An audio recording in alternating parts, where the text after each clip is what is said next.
இந்த வீடியோ உங்களுக்கு பிடிச்சிருந்ததுன்னா லைக் பண்ணுங்கள். இது வரைக்கும் அன்னை சமையல் சேனலை சப்ஸ்கிரைப் பண்ணலன்னா ரெட் கலர் சப்ஸ்கிரைப் பட்டனை கிளிக் பண்ணுங்கள். தேங்க்யூ. அன்பு நண்பர்களே, அனைவருக்கும் அன்னை சமையலின் அன்பான வணக்கங்கள். இன்னைக்கு அன்னை சமையலில் நம்ம பார்க்க போகிற ரெசிபி வத்த குழம்பு. வாங்க எப்படி செய்யறதுன்னு பார்க்கலாம். இப்போ வத்த குழம்பு பொடி செய்ய தேவையான பொருட்கள் என்னென்னு பார்த்துக்கலாம். 8 காஞ்ச மிளகாய்,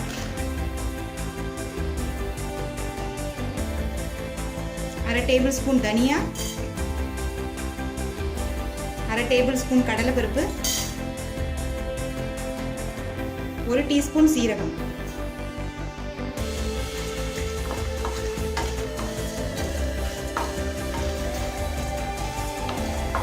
எல்லாத்தையும் நல்ல கலர் மாறுற வரைக்கும் வறுத்துக்கோங்க.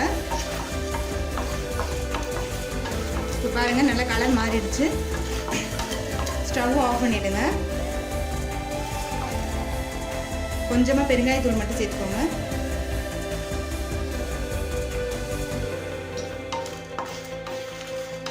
ஸ்டவ் ஆஃப் பண்ணிட்டு தான் பெருங்காயம் போடணும். அப்படி இல்லைன்னா பெருங்காயம் வந்து தீஞ்சு போயிடும். இப்போ இதில் கொஞ்சமாக தேங்காய் சேர்த்துக்கலாம். தேங்காயை வதக்க தேவையில்லை. இப்போ நான் உங்களுக்கு அளவுக்காக காட்டுறேன்.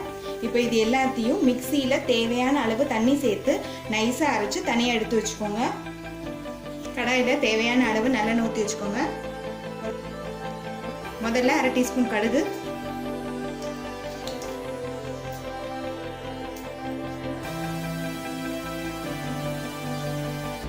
1/2 டீஸ்பூன் உளுந்து,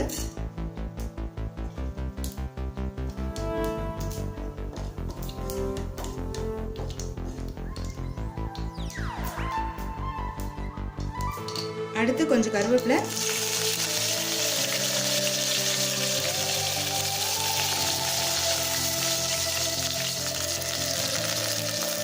அடுத்தது 2 டேபிள் ஸ்பூன் சுண்டைக்காய் வத்தல்,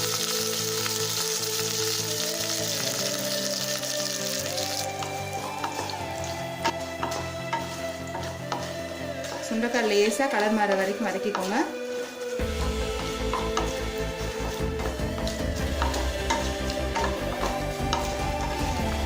சுண்டைக்காய் உடம்புக்கு ரொம்ப நல்லதுங்க, அடிக்கடி சேர்த்துக்கோங்க. வத்தலாக இருந்தாலும் சரி, பச்சை சுண்டைக்காயாக இருந்தாலும் சரி, அடிக்கடி செஞ்சு சாப்பிடுவாங்க. சுண்டைக்காய் நல்லா கலர் மாறிடுச்சு. இப்போ அடுத்தது சின்ன வெங்காயம் சேர்த்துக்கலாம்.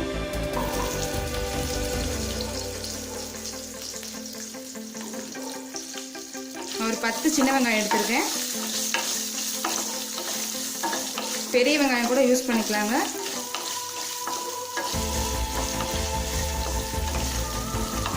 சின்ன வெங்காயம் நல்லா கலர் மாற வரைக்கும் வதக்கிக்கோங்க.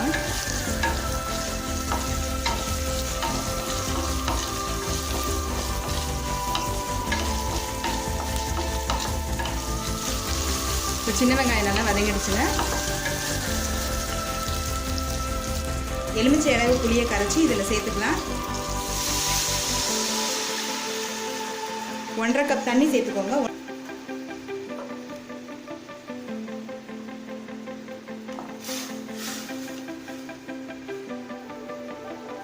தேவையான அளவு உப்பு சேர்த்துக்கோங்க.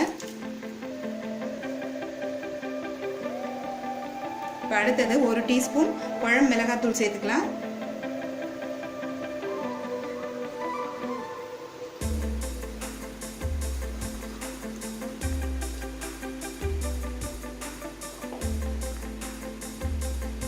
ஒரு 2 நிமிஷம் ஸ்லோலே இருக்கட்டுங்க.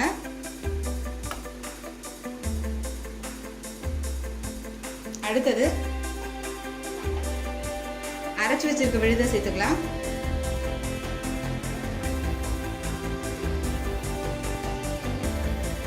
கொஞ்சமா தண்ணி சேர்த்துக்கோங்க. ஏன்னா எப்படி இருந்தாலும் திக்காயிடும். அது நம்ம கடலைப்பருப்பு தேங்காய் போடுறதுனால.